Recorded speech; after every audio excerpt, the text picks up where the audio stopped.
It's few weeks to delivery. Victor and his pregnant wife are at this health center for medical attention. They are pleased to hear that C-sections will be free and say they will factor that in. Personally, you will help me a lot in terms of expenditure and another thing. Then you will give us more hope that we have a good leaders that will care about this nation.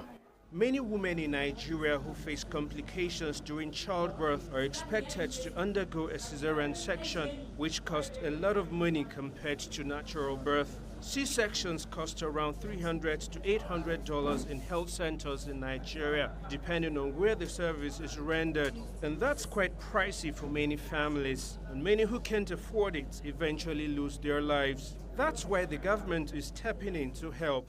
There are lots of women without access to cesarean sections, and with the economic turmoil of the country, the cost of medical services and medical products have risen astronomically. So I think it's very important, and it's a very good initiative by the federal government. The World Bank says over 1,000 from every 100,000 women in Nigeria die from pregnancy-related complications every year. The government says with the new offer of free C-sections for pregnant women in the country who need it, none should lose their lives simply because they can't afford it. Health personnel consider it a good step and say it will go a long way in reducing maternal mortality in the country, but they say there is more to be done.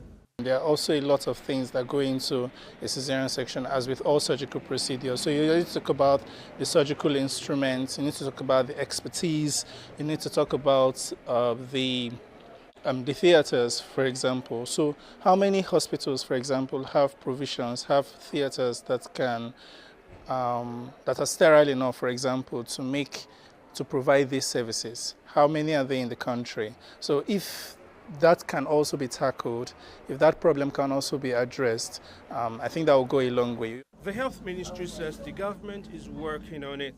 The minister says they are recruiting an additional 120,000 frontline health workers across the country. They will be essential in providing maternal care services in communities, educating families on the importance of antenatal care and informing them about available healthcare services. The minister says the government has also set aside over $150 million to revitalize primary healthcare centers across the country to ensure that people in the country, regardless of their location, have access to quality healthcare services. Tesem, Akendi, CGTN Jos.